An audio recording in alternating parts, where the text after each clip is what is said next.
Hello, I'm Oral Gibbs, and welcome to Oral Gibbs Live. My guest is definitely not a stranger, and you can see right there, it's Dr. Rhoda Arrindell. Now, Dr. Arrindell is a very, very important lady in St. Maarten in many ways. I'll tell you why, and I always say this, but I have to say it again. She's the first person to be a Minister of Education in St. Maarten. That's when St. Maarten became a country within the Kingdom of the Netherlands. First Minister of Education.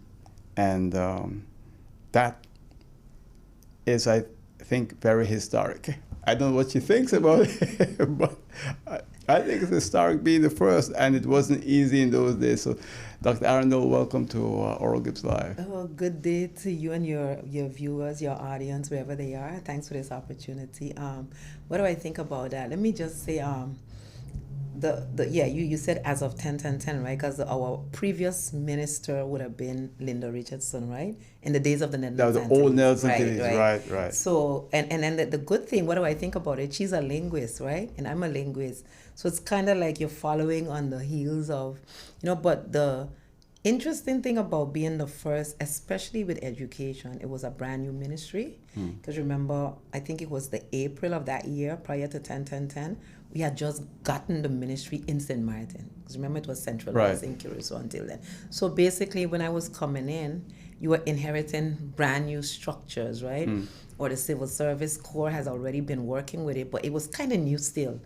And so for me, it was an opportunity to fashion it the way we saw it, in terms of new vision for education, new vision. And one of the things was to split sports and youth because it was lumped together in the formation leading up to 10-10-10. So I had a lot of good opportunity there at the beginning, and we were doing some awesome things. I mentioned 10-10-10 because I know about Linda Richardson, and I had on my program many times, and that was the former Nelson Antilles. But I think she went into a system that was already established. Yes. Representing St. Maarten within the whole Nelson Antilles. But you took over from scratch. From scratch. And that was a very difficult period in the history of St. Maarten. It was. It was a difficult period, but it's also a great opportunity. So like I said, when we got there, we decided we're going to start with a whole new plan for education. That was one of the first things that we worked on, right? An education plan. Yeah. And we had a retreat of 2 days with the entire staff. The whole ministry shut down, went out to Great Bay Hotel on a retreat where we had workshops. We brought in a keynote speaker, right? And we shared the vision with the ministry, with the staff, had their input. So it was an opportunity to kind of fashion together this vision that you have and to see where the different stakeholders are and what are their buy-in to the whole thing.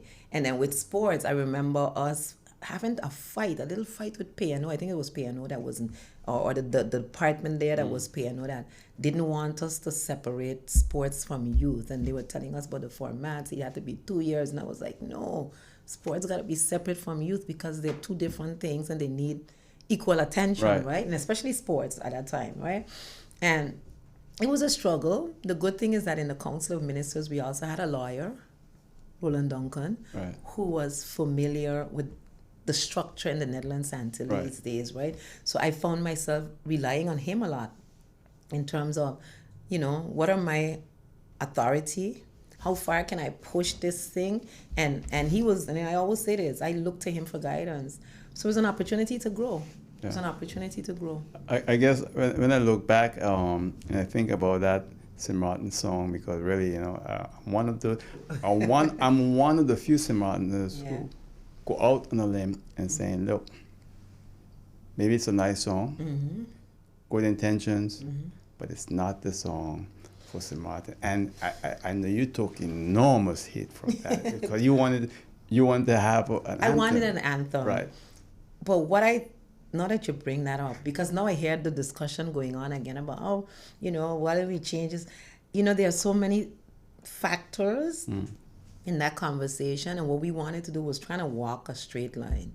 So let's have a competition, just start from scratch. And my position was, with all the different St. Maarten songs that were already established. Right.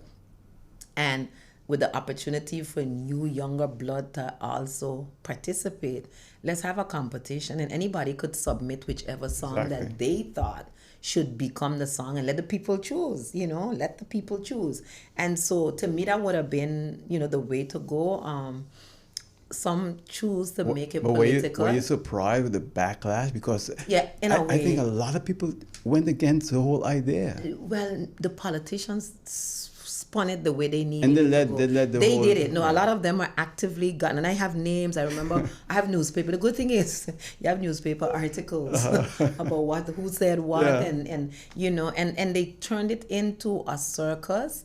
And even from within the ministry too, let me be honest with that. You got resistance all over. I got resistance. I got people who tried to, somebody said, undermine, by so-called leaking, to the media. And it wasn't even something to be leaked. It was something that we were doing right above board. But I don't know. I really don't understand always people's motives for what they do. What surprised me here is that here you have an island. Mm-hmm. The history of people is a history that is common within the region and the Americas. And you'll think that we want to associate ourselves with a song that represents us as a people. And your aspiration. Exactly. That's the biggest part, because that's what an anthem normally does for you. It normally charts your history, tells your story, but it also represents your aspirations as a nation. Now, who do you want to be? What do you want to become? What are the limitations you set for yourself as a nation? And you would want to think that when a person stands to a song, that they feel that, Bring pride. Yeah. No, but at the same time, Mr. Leopold James started the nation building awareness. Yeah. Maybe I'm wrong here, but that's my impression. He really started the nation building awareness, and I think these two things go together with that, with the anthem, the flag, and everything else. And Leopold James and I had differences in terms of, if you're building a nation, how do you build a nation? Right. And just don't bring in anybody to build a nation. You got to start with you and your own people. I agree. And so we had that difference. And then the other thing for me in that conversation is, what is the definition of the nation that you're building? How do you define that nation? Because for me, the nation St. Maarten can't be 16 square miles. The 16 square miles is not the nation. It's a whole. It's the 37 square miles. So when you're building a nation based on the 37 square miles, what does that look like? Yeah. If you're only in your mind conceptualizing 16 square miles, your efforts, your actions are going to be very different than when you're thinking 37. But it's strange that you say that, because when I think about St. Maarten, it's the whole thing. It's the whole thing. Logically, I have families on both sides, but it's the whole thing for me. Logically. And I think that we have a serious problem here. We try to separate ourselves, and then at the same time we're connected because we're all family. We can't disconnect. And if you see what's taking place now, a lot of the efforts that are taking place are really geared towards separating us. Even while we preach unity and we're going to do these things together, and yes, on the lower level, because that's where we are, but on the bigger level, you see all the big actions that are taken are really to separate and to keep divided. And so those two things get into conflict. And that's why when the whole issue came about with the St. Maarten song and the anthem, with you as minister at that time, I was very disappointed in our people. Yeah. Because, I came back from the U.S. and I really wanted change this island, man. Every young person is like that. Every time you get an opportunity to see the potential of what you can be, you go like, So you're happy to see others like you as a minister come along and say, yeah, we're going to continue the process. No, but they all say it. Has anybody made any moves yet to do anything concretely? They can't, because they're afraid. They're afraid. And here's the thing, and this is why, I didn't mind taking the hit. I didn't expect the politicians to be so dirty about it, but I didn't mind, because I also knew that if we're going to get to the end, you have to go through the fire. You have to, brace yourself, as the old people would say, but get through to the end. And had it gone the way we would have thought, You would have had the competition. You would have awarded the prize to whoever the winner was. You would have had the people made their choice. Mm-hmm. You would have gone to Parliament and say, the people of St. Maarten have spoken, and we ask you, Parliament, to ratify our anthem. And by today, our athletes, wherever they are, would have been able, our kids would have been singing it in school, and we would have been all right. Take a couple of months of hit to get to the end. The donkey song is a nice song, but it's not a national anthem, basically. And the person wrote it with good intentions. You have to look at the history of St. Maarten at the time. Very few people in St. Maarten at that time could even read and write. Right. And you have to remember, with the history of, there are two things with that song. With the history of it, first of all, it was written in English, and French and English. Nothing, because it was intended to be over there first, right? Because if you look at the history, that's where it was designed for. Because he was a Catholic priest on that side. Exactly. And then it came over. Okay, that's one thing. But then when you look at it, because I spoke to the representative of the Vatican on how do we, if at all, because we were looking at all avenues, what could be done with what. Well, they had the copyright to it? Yes. Because I was directed, I was told that, these are some of the because I came in and met, I met that as a discussion taking place within the government of St. Maarten before I came. And when a lot of the backlash came one day, and I'll never forget him, former Commissioner Joe Richardson, he called me, he said, come here. And I went to his office and he gave me minutes of some meetings. He said, I know you're going to need this. Because I think what he saw was the attack coming from some people who were very much involved in trying to change it before, now being hypocritical about it. Yeah, because you I didn't know. Making strides. I just got there, and he said, I think you're going to need this. I didn't even know what it was he gave me. So when I got back to my office, I opened it and I saw the minutes of the meeting, who all was involved, what was said in those meetings, and I was like, oh, interesting. And I kept that. And based on the conversation I was having with Neville York at the time, he was like, this is what happened, and this is where these are the challenges that we face.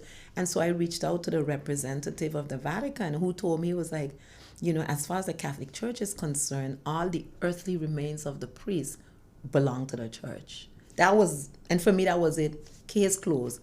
However, had there been anyone who would have loved to enter that song as well into the competition, could have done it. Do so, and let's see what would have happened when the choice was made in terms of this is what the people chose.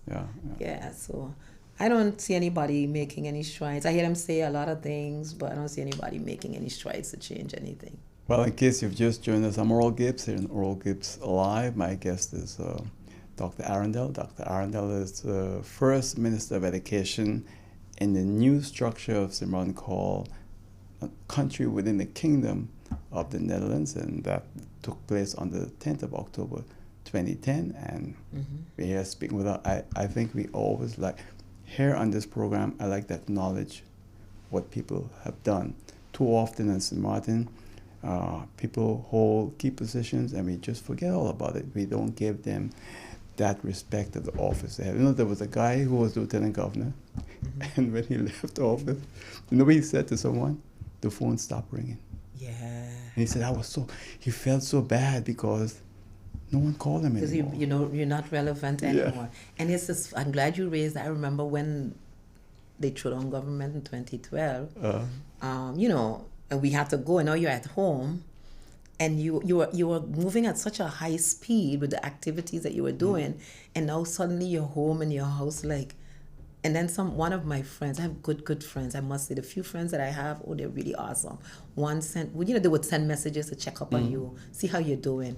And there's one in particular who calls me doc or lady or princess, and he says, you can continue, you don't have to be in office to serve, And as simple as that was, it was my reminder of where I came from before being in office. Right. And so my relevance didn't depend on whether or not people thought I was in office and could help them, because that's when they call you, right? Yeah. When they think that you can help them. I continued to do the work I was doing before. And so it's kind of like, that was a period in my life, and it's over now, and I'm doing the things that I still do. But I think we are a very strange island. And the reason why I say that is because you go to the Dominican Republic, you go to St. Kitts, Antigua, Barbados, when a person held a position, say governor, minister, you name it, member of parliament, it's for life. Yeah.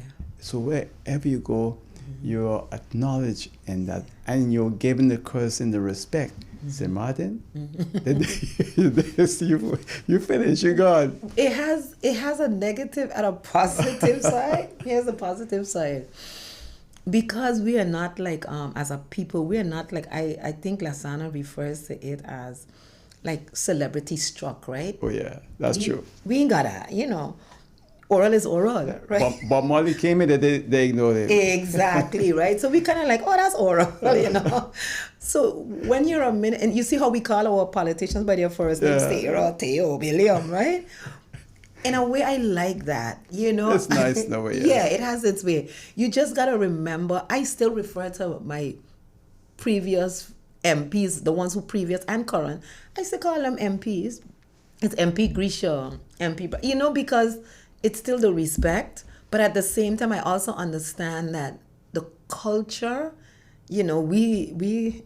But you see, the thing is, if I'm speaking with a person privately, it's different. Yeah. But when there's an audience, when there are other people there, yes, I do not refer to the person. Period. I think we have to change. We gotta get to that. We gotta get to that because it's also you respect the person's acumen, right? Yeah. Because, you know, there's an investment in becoming who you are as a person, and there's a reason why you're sitting in that seat, Definitely. right? We have to respect that. Right.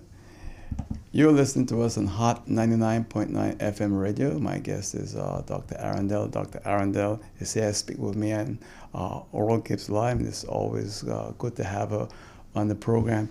You know, you stay active. You're involved in a lot of things. Yeah. Independence for St. Maarten. Look, I always tell people when I came back to St. Maarten in 1983. Before that, I came back and I went back and forth. Yeah. 83, I came and I stayed up to now. Okay. That's been 89. And I remember doing a survey for my very good friend, Mr. Lake Jr., newspaper Newsday.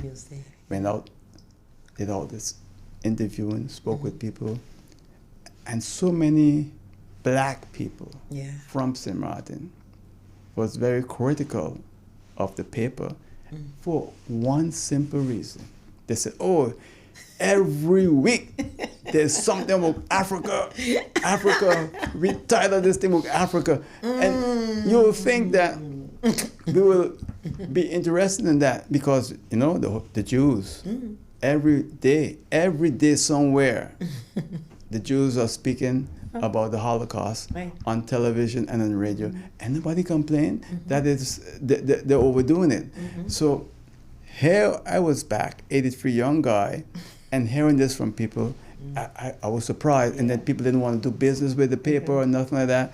And that's fast forward now. And then the independence movement started to take place. You're involved, Mr. Lake, also and others, the Sana and so forth. And it's slowly growing.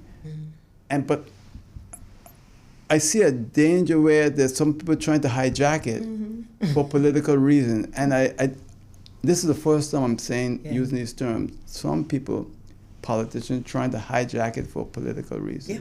And I don't know how you feel about it. Okay, there are a couple of things. That's a big one. That's a lot of things. That's a big one there. Let's go back to the mentality that you just described in terms of black people. And I mean, because I studied sociology as well, and I have a minor in African American history, what I liked was that I was able as a student to make connections with things, you know, from the academic point of view that I normally on the ground, like you said, would be puzzling, right? You would like, that's strange because it should, but it doesn't because, so now you're a media man, you understand the power of the media, the power of mind control, the power of colonialism, you know, the deep damage that colonialism has done. And one of those things has to do with mind, right? Everybody tells you who studied colonial, who's written about it, will tell you if you really want to control a people, you control their mind. And what has happened throughout the process, from slavery, let's start with slavery, in terms of the colonial enterprise, is that to disconnect Africans from Africa, right? So everything African was negative. And so if you do that for 300-400 years, you can't expect that automatically, if you come with a new narrative, it will be embracing. Some will do it, some will be uncomfortable because their spirit, their soul is telling them otherwise. And why do I say that? My mother, the person who birthed me, my biggest cheerleader in rock, was one of those people. Why you nothing about Africa? She's not African. She's a Vinci, a proud Vinci, and and it used to hurt me when we have these conversations, because I'm listening to Bob Marley and Peter Tosh, and you're getting these messages on the radio, but the school system, your home system, is telling you something different. So a lot of people are uncomfortable. Africa's a poor place. They're starving. So you gotta. I'm learning. And my friend Cindy Peters is the one who also says this a lot. I'm learning how to give grace to people who are not there where you are in terms of consciousness and elevation, right? So you got to give them space. But I hear you in terms of when you get to that conversation about independence, independence and Africans, all these negative things, right? What are the pros about independence? That's how I approach it, right? What does it represent to you as an individual? And almost every person, there will be one or two who would be staunch anti-independistas. They have them because they think Holland is great and France is great and Europe is the salvation of everything, right? But in general, people are saying, I believe that we should be in charge of our own destiny, because that's the basic element, right? And then I go, okay, good. So we have something that we agree on. So how do we get there? That's the conversation I'm having a lot with people. And we don't always agree on how. But at the same time, my position is, why aren't you working for it if you believe in it as much as I do? Because it's not my job to make it happen. It's fair too, a lot of fear. Yes. So there are all of the, right, fear is a real thing. But here's the thing where I find it a little hypocritical of our people, because we talk about our people. I don't care about other people, right? Yeah. You will have people who, and again, this is how the conditioning and the programming works. You would have people who tell you, oh, my God is a mighty God. I believe that, I don't need to see God, and I believe that my God can do all things, or I can do all things through Christ who, they give you all of this stuff, right? And they tell you they're believers. How is your God so great that can do all of these things, but except lead you to independence? Why isn't it the same God that you believe in that can do all of these miracles not going to guide you through independence? And to me, that's where the contradictions, the hypocrisy comes in. And when people tell me they believe, I question their belief, because if you really believe, we wouldn't be discussing why not independence. We'd be here sitting at the table trying to chart out the best way independence. So my challenge nowadays is to everybody who says, oh, I believe in independence, but okay, I ain't talking to the people who don't believe. How are we going to together get us there? If you believe it, let's work towards it. But I think, and I've said this many times, Haiti is the poorest country in the hemisphere. Haiti fought in the narrative. They fought the French. Yeah. And beat them. Definitely. Napoleon. Beat all the European powers. And here you have this republic. Yeah. That today is where it is because of outside forces, right? Absolutely. You go to Haiti with all the problems they have in Haiti, all the problems, and you ask a Haitian if you don't want to be independent anymore, he's going to tell you, no way, he's going to stick with what he got. Freedom is a powerful thing. Eh? When you know freedom, when you taste true liberation, you don't ever want to give it back up. You see it in individuals. You leave your parents' home, right? And you go out and you live in your little apartment, with your one bedroom and bathroom, everybody together. You could go back home by your parents. But that freedom to do what you want, when you want, how you want. Man, unless the landlord putting you out on the street, you ain't going back home. I gotta, when you leave here today and you're going up at the Crater roundabout, you're gonna see a black dog. Yeah. He's outside the fence lying down. I didn't know that the guy that lived in there used to come out and bring water and food. Yeah. Which is so nice because I'm a dog lover. I love dogs. And a few days ago I passed and he was standing up by the gate, looking in. And there's a nice little dog on the inside looking out. Yeah. But you know, the difference between the two of them, if he's outside, he going in. Go wherever he wants, when he wants. He ain't going in there. He ain't going in there. He got a free. And that's again, this thing about domesticating animals. We have turned them into, I don't know what to call them. But, and I say this because check the same analogy used with the dog. Dogs that are free on the outside don't attack you. If you, it's like a walk any neighborhood and say, man, the free dog, then the most they'll, dogs that are inside lock up, the minute they get out, you don't know what's going to happen to you, right? But dogs that are outside, we grew up with dogs from all over the neighborhood. They never attack people. That's true. And let's touch another thing here too, because a lot of people say, boy, I got that Dutch passport, I don't want to give up that Dutch passport. Just last week on the radio, I was going through the list of important passports. The Dutch passport is at number 7, not even at number 1. And wait. And now a guy from Sinkit, independent country. I fly a lot, and I see them on the plane flying to New York and to Miami, all over. And when he gets to New York, he gives them that Sinkit passport. Right? And the reason he can go in the end is because he got money to buy a ticket.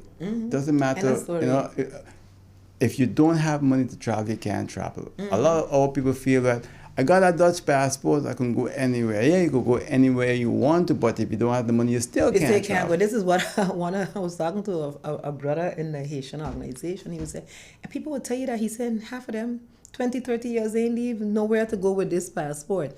But here's this thing about the myth of the passport, because it really is a myth, right? There are a couple of things there. It's perception, number one.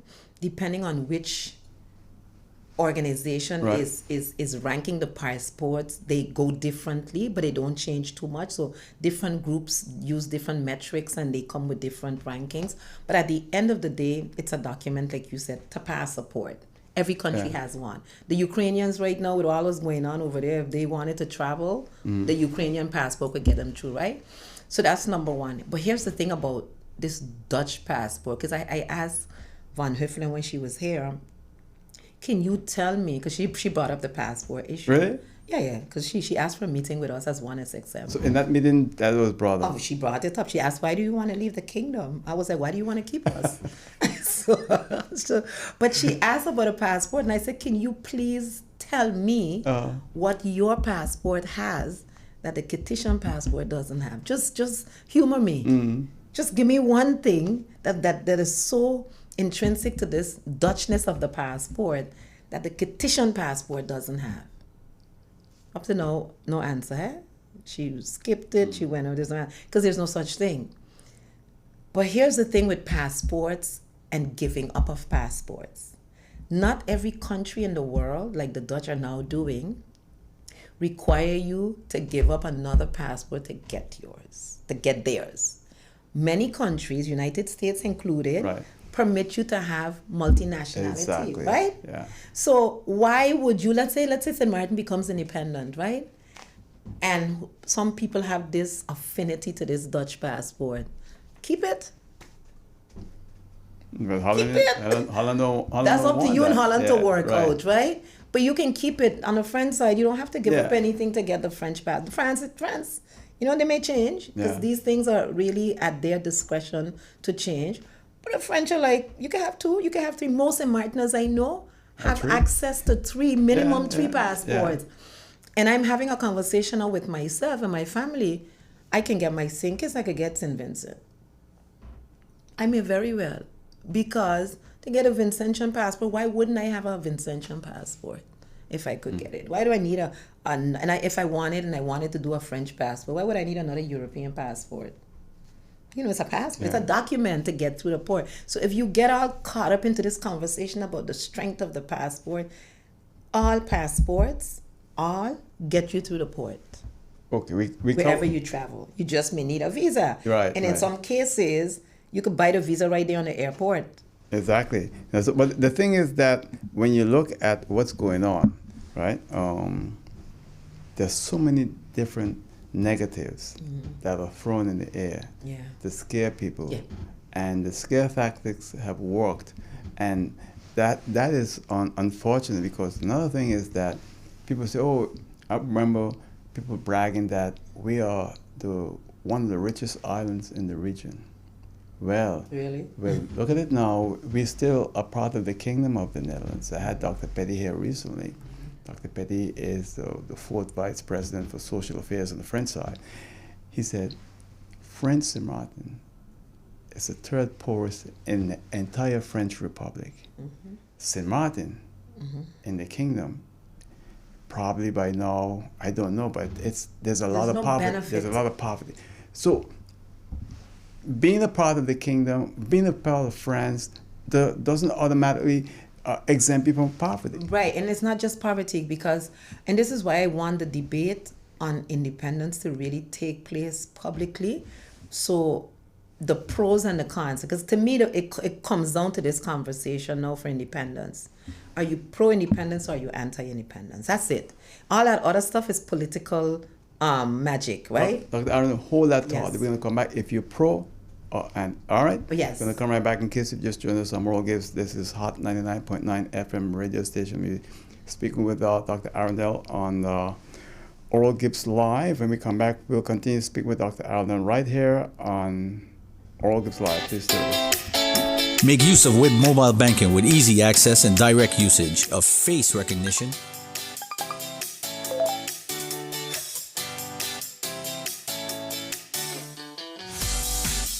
PIN code,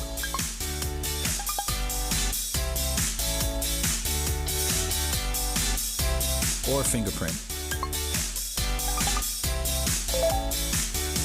Download WIB mobile banking app and make your transaction from anywhere at any time. For more information, visit wib-bank.net/quick. If you'd like to advertise on Hot 99.9 FM radio, give us a call at 520-6070. That's 520-6070. My guest is Dr. Arrindell. Dr. Arrindell was the first Minister of Education in St. Maarten in the new structure called A Country Within the Kingdom that started on the 1st of October 2010. And it's always a pleasure to have her here on Oral Gives Live. You know, you were saying just before the break, if you're pro or anti. Yeah. To me, because a politician recently asked me, we hear you guys, and but sometimes we, it seems like you guys are frustrated with the people, and I go like, we are not frustrated with the people. Because we think the masses, the bulk of the people on the street that we speak to on a day-to-day basis, right, they get it. They don't always have all the details, but they get it. The politicians, the people who are in office or trying to get elected, are the ones who spin the narrative of independence to accommodate, like you said, their fear, their apprehensions, even their own egos, because they know what they are after. Because some will even say to me, yeah, I believe in what you say, but I can't say that during an election campaign, right? It's because they feel, this is their perception. If you say that, they won't get elected. And to me, it is time for us to stop that if we're really trying to advance, right? And so I really believe that it is either you're for it or you're against it, right? And the people who are against it, I imagine they will have their reasoning, right, and they should be able to present the facts related to their reasoning in any debate.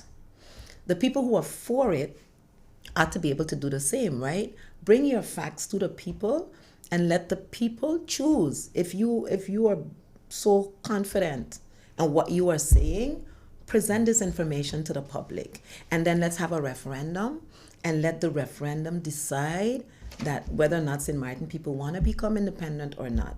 And I think that's where we are. And that's why we as One SXM, One St. Maarten, we keep asking for the referendum. Let the referendum be tabled. It is time, because there's so many things happening, right?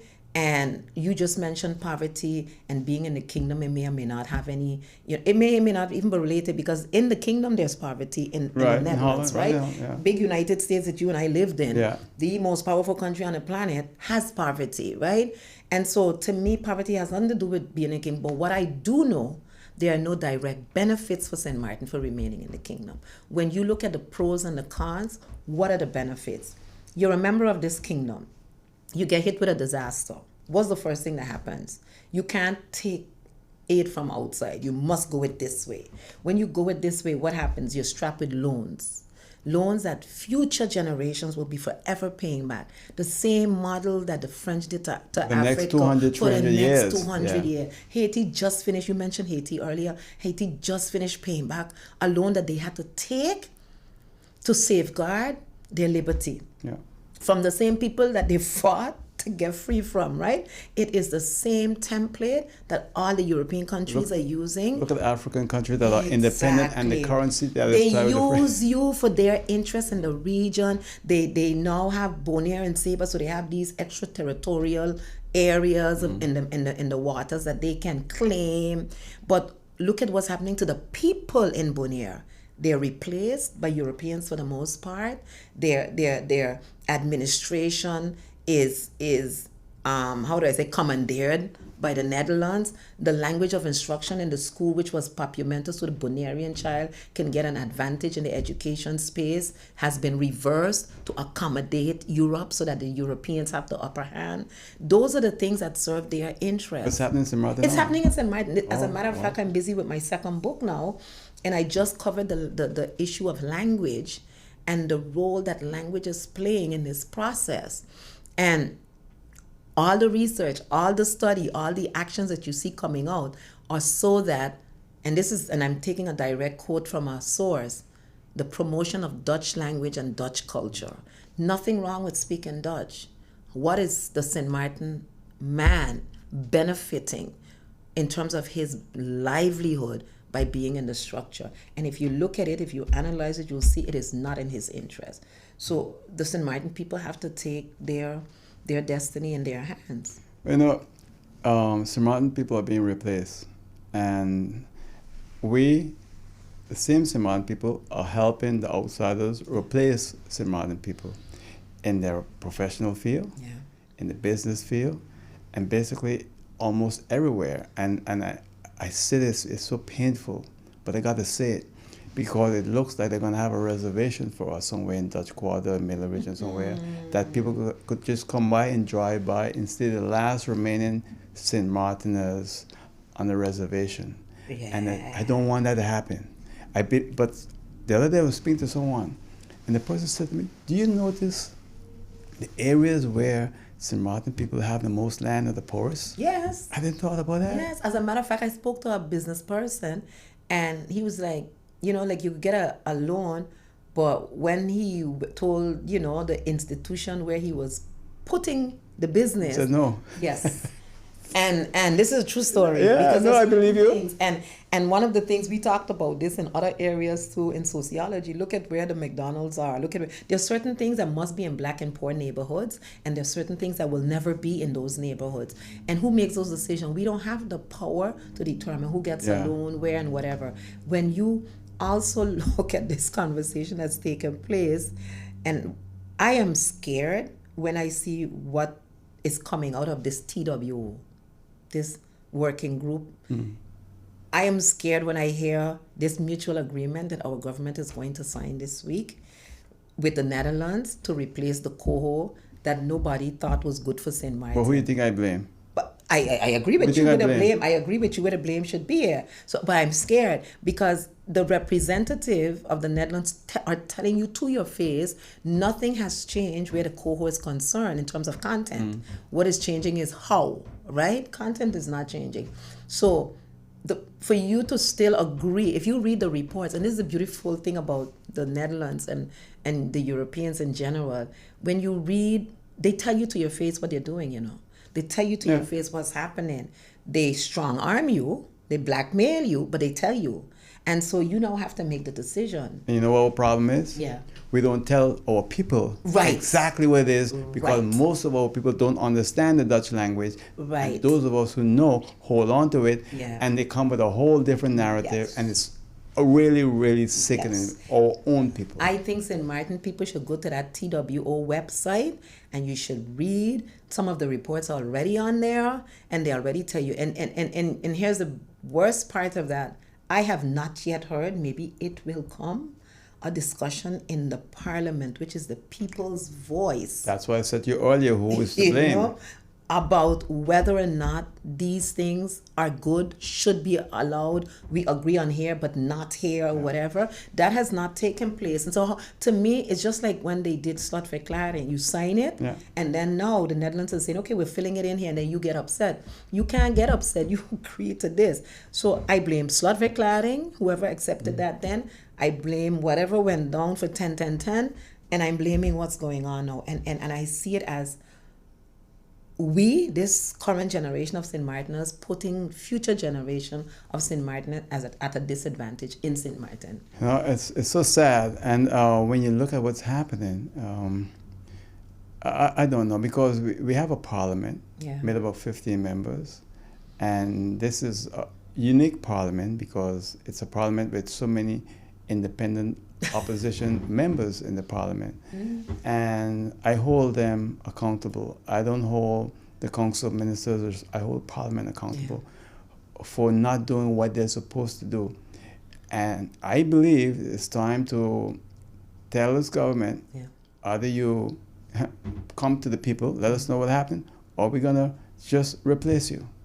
And that's where I stand. That's where I stand because and I've always been that person, whether or not I was part of government or not. And I think that's why I get branded the troublemaker sometimes.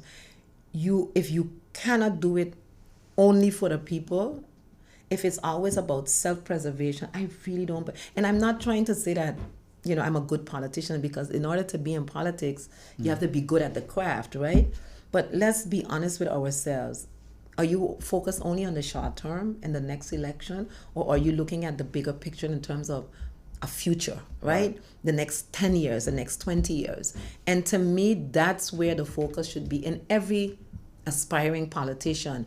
What kind of country, what kind of nation, we're building a nation, am I wanting to leave behind when I leave? What's going to be my legacy? But there's no vision. There's no vision. To me, that's where there's a lot of short-sightedness. The other day, I saw something in Parliament. Someone sent me a clip of a member of Parliament, and I couldn't figure out if it was English, French, Dutch, Spanish, or Portuguese. A member of Parliament standing on the floor of Parliament, speaking, saying something, and I couldn't understand what it was. And so we have to take a serious look at ourselves. Who do we blame for that? That's the voter now. That's the voter. The system that we are in, so unless you change the system you're not going to change that. The system that we are currently in permits that to happen. None of the parliamentarians came with a chair from home and said, this is my seat. Somebody put them there. And how do they get there? This system permits that. And they're not doing anything against the law. They're not breaking any rules. They're following the rules that are there. If you don't like it, you have to change it. Everybody so far that I know, we need electoral reform. Who has been the person I laugh at you, sir. To bring up, it benefits, some to keep the status quo. So once in Maarten, you also have a radio. Yeah, we have a radio program. Yeah. What has been there? It's awesome. It's 5 to 7. Can I say the station here? My 88.3. I don't mind. I'm local. You like me. And it's owned by a local. I don't care. Thank you. My 88.3. I must say thanks to Franz Richardson and Michael Grange and his team that we get 2 hours that we don't have to pay for. Because this is where we get to share our vision, what we see St. Martin becoming. And listen, you would be surprised. The amount of people that would meet us on a day-to-day basis and say, y'all stay with her. Stick with it. We're listening. We don't always come out and tell you. They don't say publicly. And that's why we're encouraged that we're on the right track, because sometimes the people that you don't expect. You think you know people, and you will go like, oh, that person is pro-independence. So we make it clear this is a pro-independence platform. Wow. Oh, you stay with her because we're listening. And sometimes they even give recommendations for the topics that we should discuss. And so we're enjoying it. It's been our 2nd year. And it's an awesome team. We're still looking for more younger persons who are willing to be in front of a camera or on TV sharing their They're shy. But what about a lot of the young, because we have a team of some brilliant, I think I'm the oldest one on the team, but we also have advisors who mentor us. And what the younger ones are telling us, they're very pro-independence, but they don't feel sometimes they're prepared enough. So what we tell them is do your research. Do your research and share your opinion, because it's news, views, and information. Right. So what we do is we give you information, but we also share our views, and they have their perspective of what it should look like. How you all work with the Independence for St. Maarten Foundation? Oh, here's the thing. I'm the secretary of the foundation, right? But we work with Independence for St. Maarten Foundation, and the challenge, one SXM, we can kind of say came out of a challenge that the foundation had, because with the foundation, remember, you can't have members, right? It's a board, and the structure doesn't permit. And so we've had members of the foundation come on the show, give their perspective on a number of things. The association has membership, and part of the membership are organizations, individuals. We have a board, an official board, but we also have the team of the Ranger program, and we have different areas that we're trying to branch out into.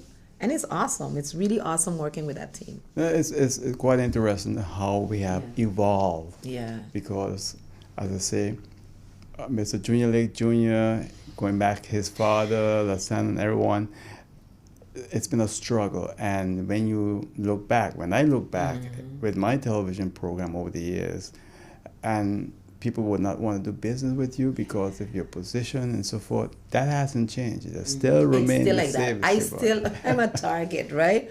And they tell you to your face. I went somewhere and I was dealing with a loan situation where it was just frustrating me. And the person in front of me, says to me, your problem is your politics, right? And I said, you actually telling me this? But, I laugh at it because it must be that you're not the only one seeing the impact that you're having, right? We also know, that's why when Von Huffelen asked for the meeting, we're like, why does she want to meet with us, right? What do we do? But at the same time, that meeting is not recorded anywhere, right?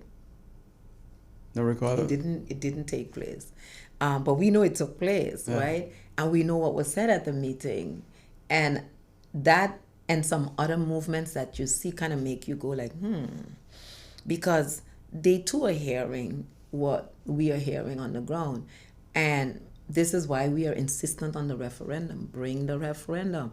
Because the politicians can no longer keep saying, the people didn't vote for that. Well, you don't know. Or the people don't want that. We don't know. Let's ask the people.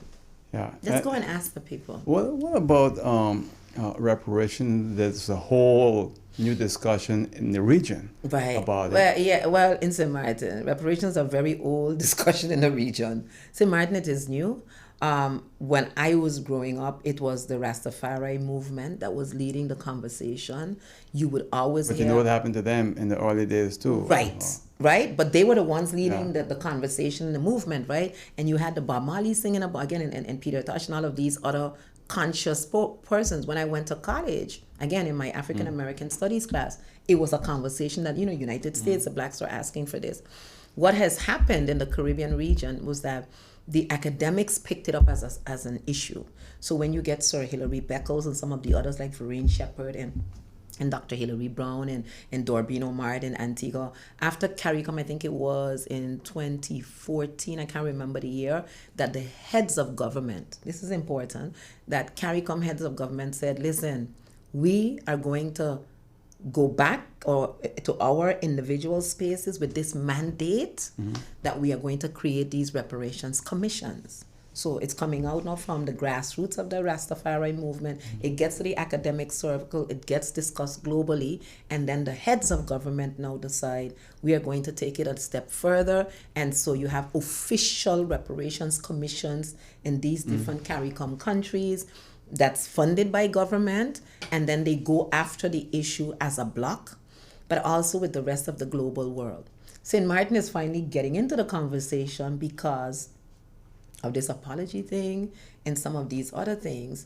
And I think, and this is the sad part about it, you have people who are giving it a spin, not fully aware of what it's about, but it's a popular topic right now. So I've heard a whole bunch of different people talk about it in a way that could do that. As a matter of fact, because I'm here, last night I got a message again asking if we could have a meeting at 3:00 this afternoon with the vice chairs of the the CARICOM Reparations Commission, and I can't because I have to work with students. But we as 1SXM, we applied in 2022 officially to become members of the CARICOM Reparations Commission because they finally open it up to NGOs to be able to join, because even within the CARICOM Commission, where heads of government is, not every country had a reparations commission, but you had NGOs that were doing the work for so many years that were being left out. And so CARICOM voted at some point to allow NGOs to enter, and that's why we were invited to apply. Because we were like St. Maarten, and we had gone to different leaders in St. Maarten, Minister of Education, different people in St. Maarten needs to be part of this conversation. And at that time, we were told there was not enough interest in it. But also CARICOM, I think St. Maarten should be a part of CARICOM. But that's a yes and no, right? Because we've had that conversation. But part of it, I honestly think we are in a way because of the whole CXC thing. But I honestly think, and not everybody at CARICOM agrees with me, that they should leave St. Maarten out right now as becoming a full-fledged member until St. Maarten becomes independent. Why? When you admit St. Maarten, you're admitting the Netherlands and France. And the Netherlands and France are competing now with little island territories or nation states for a lot of things. And you can see what's happening right now at the UN with a conversation on underwater conference that just happened, right?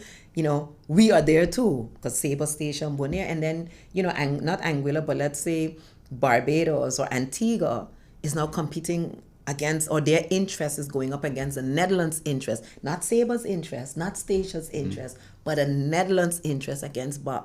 So to me, that's a little tricky. What CARICOM has said, one of the representatives told us that they have thought about that as well, and they are looking at how they can mitigate that. What are the pros and cons, by allowing St. Maarten in. We'll see. We are living in some very difficult times, and the global powers that are there walk around and buy out members right here in the Caribbean who are members of the United Nations. They walk around buying them out, and the Dutch government does it too. Yes, they did. In fact, they're doing it more than anyone that's right now in the region. Look at Hurricane Irma. What happened after Hurricane Irma? Who got support? Who got aid? We have loans to pay back. Other countries didn't get loans, but they got grants. But then at the same time, when Holland called those other countries and whisper in their ear, and you're trying to get those countries supporting you, they're not going to. But this is part of the conversation in the reparations movement right now. You mentioned it is perfect. Because, of course, when the apology came in December, the non-apologetic apology, when it came in December, all heads of CARICOM reparations commissions were waiting to see what the content of that thing was going to look like because of the advancement of this conversation. There were even some that I'm aware of that sent suggestions to the Netherlands to tell the Prime Minister, make sure to include these things in the official apology, right? And you heard elements of it in there, but one thing that didn't happen was reparations is not going to be a part of the conversation. So that did not come in, and the Netherlands is being, foolhardy about it and sticking to this position. CARICOM, on the other hand, is saying, okay, it's time for us to talk. It's time for CARICOM and the Netherlands right now to have this conversation about reparations moving forward. And that too is affecting our membership at CARICOM, at CRC. I'll say this, unfortunately, I don't trust CARICOM right now because of what the Dutch government is doing in the region, buying them out. I'm sorry to say. I hear you. We have our issues too, because when they have their meetings, we have our sources who come back and report to us on what's happening. And sometimes I'm like, but one of the ambassadors said to us in a meeting, we still have to push through. Aware of these things, we still have to push through, and we have to prepare for it and mitigate it. I agree. Because you can't just let them torpedo what you're doing, right? And so, what you're saying makes a lot of sense. Well, Dr. Arrindell, it's always a pleasure having you in the program. Yeah. We have 1 minute remaining. It's all yours. Anything else? God. Let me first of all thank you again for this opportunity and to share with you. We as one SXM, one St. Maarten, we are looking forward to the referendum. We're really pushing for a referendum because we think the people of the St. Maarten deserve to be in a position where they choose, period, And if you don't know the destination that you're going to, you can't prepare for it. So a lot of what's happening now is towards one destination right now, how to make the kingdom more livable. Question is that what the people of St. Maarten want? Let's hear from them and let's see how we move forward. So we're looking forward to that. We're thank your audience again for this opportunity. Well, thank you, Dr. Arrindell. Wish you much success. All right? Thank you. And that's it for now on Oral Gibbs Live here on Hot 99.9 FM radio. See you next time. Take care. Bye.